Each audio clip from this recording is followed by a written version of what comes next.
Okay, peeps, welcome back. So today we're going to be talking about the YieldMax Defiance ETF's dividend distribution amounts for the month of December. Let's get it. So you can see we have the, I guess this is Globe Newswire's release. This is the medium that they use, I suppose, to release the information, but it's probably much easier to read all of the dividends like this than it is to actually go to the YieldMax website. So let's go ahead and scroll through these. You can see that Tesla had an increase this month. We're at 60 cents or about a 62% yield. That's pretty impressive. And again, keep in mind you would need to own these shares before the ex-dividend date. Okay, the ex-dividend date is tomorrow. However, it is 1 o'clock, basically Pacific Standard Time. This indicates that the markets are actually closed right now, so you would not be able to take a position in any of these ETFs for those of you that are new to the channel until tomorrow's market open at 6:30 a.m. West Coast time or 9:30 a.m. East Coast time.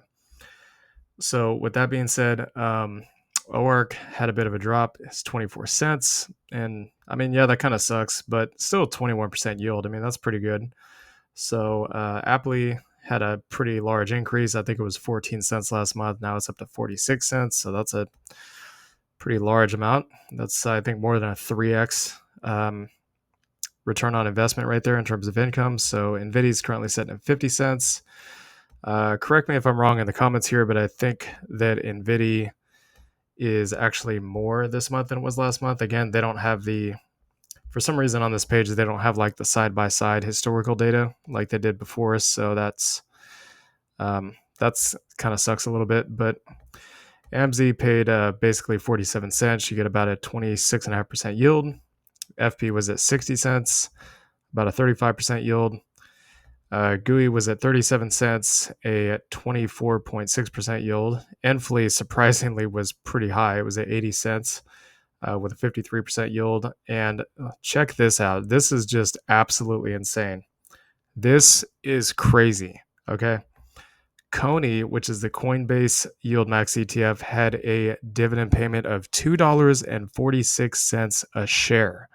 And the share price, as you guys can see on the left here, is $25. So that's pretty incredible. I really honestly did not think we were going to see a dividend payment this high. This is pretty outlandish.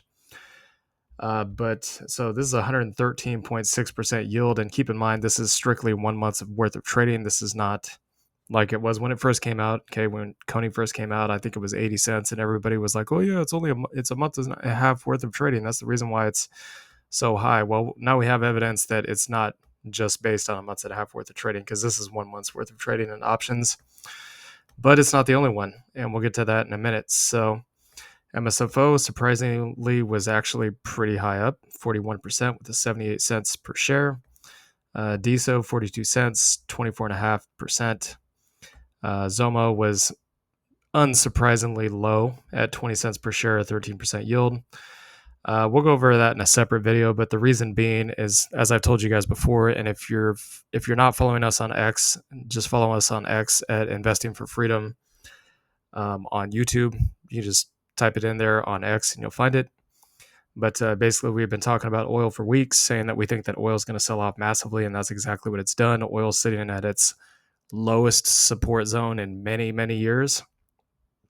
So naturally, the price of the underlying stocks like ExxonMobil and the YieldMax version Zomo are going to drop, which means, what does it mean? Of course, the most likely dividend is going to drop.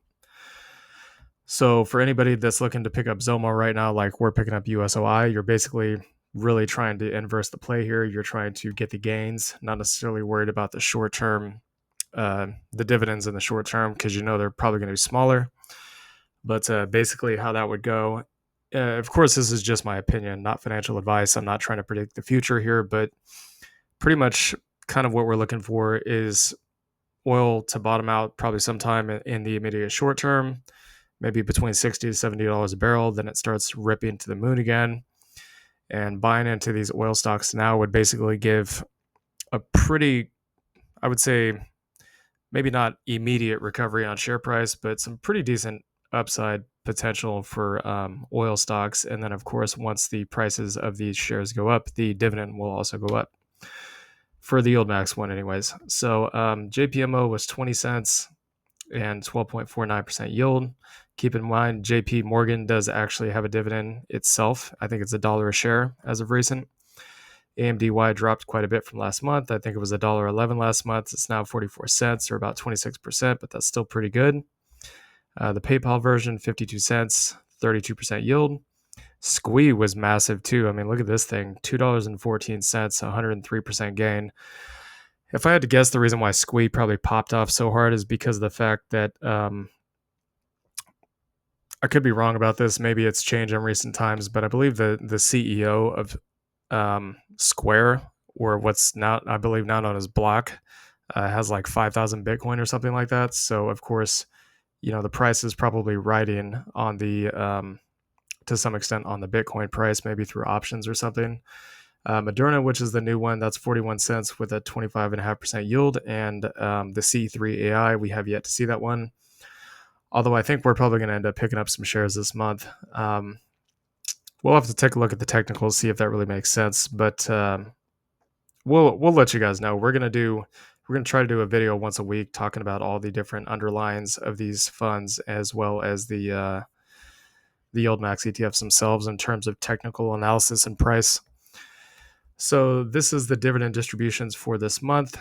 Just a couple more quick notes. You guys can see on our portfolio, we do not have any Coney or Squee. There is a reason for that. So we're going to show you here on the price.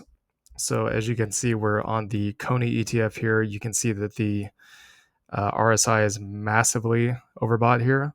So we are expecting some kind of a pullback. We pretty much think that it might end up pulling back to somewhere between 2140 to 2190.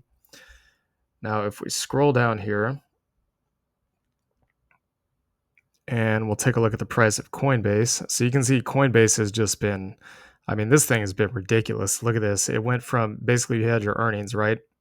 Earnings were positive. They had a beat on earnings. And then as soon as earnings happened, holy crap, dude. You want to talk about a run up? This thing nearly 2x'd. So for those of you guys that are holding Coney and are sitting on massive gains and dividends right now, congratulations. For those of you holding Coinbase, you'd be up about 97%. But because it's so overbought at this point, and it is hitting major support, as you guys can see here, this red zone that we're about to touch here is major previous support. Because of those two reasons combined, we do think it's probably going to pull back to this support zone before moving higher. Plus, we're not really expecting the price of Bitcoin to break 70,000, its previous all-time highs, before the next bull run. So with that being said, we'll take a quick look at the price of Bitcoin so I can show you guys what I mean. This is double confirmation of being overbought. So you can see here that we were overbought back here, and we didn't really have a sell-off. We kind of just chopped sideways into this bull pennant here. This is actually a smaller time frame. Sorry about that. Let me go to the weekly.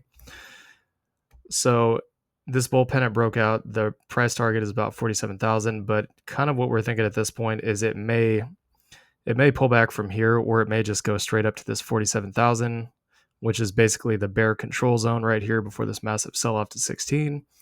And it may end up pulling back into the support zone somewhere after that move. So pretty much what I'm saying is, in the immediate short term, I think we may be close to the end of Bitcoin's upside move. We'll just have to wait and see. Don't quote me on that, but that's what the charts are saying. So we'll take a look at, if I can find it here, Squee. That's the other one we're going to look at with the massive dividend payment. Guys, look at this thing. There's literally nothing even on the RSI. It's so new. This thing basically just went from pretty much hitting the market to being up an absolutely insane amount. So from the time it was released till now, you're up about 27%. For those of you that are in profit on this, congratulations. We like to take profit. If you don't want to, it's understandable. But we actually would like to look at the actual underlying stock now. So, because it does track that. What's interesting about this is Square hasn't really even gone up that much. So you can see it kind of just bounced off this macro support here. We're not really overbought. We're not actually even in bull territory on the MACD. And this is basically major support. You can see it kind of more or less mirrored Bitcoin's price, took off shortly before Bitcoin. And then it pretty much dumped right around the same time as Bitcoin to almost the exact same support levels. So there is actually a lot of upside on SQUE. We might be willing to buy a SQUE over Coinbase just looking at the technicals because of how much potential upside there may be. I mean, even just in the immediate short term, it could go all the way up to roughly about $90 before getting rejected. That's another $22 increase, or about, I would say, about 33%. So anyways, this is the YieldMax dividend distribution amounts and all that good jazz for basically the month of November. So hope you all enjoyed the content. Please like, comment, and subscribe. And we'll see y'all later. Peace.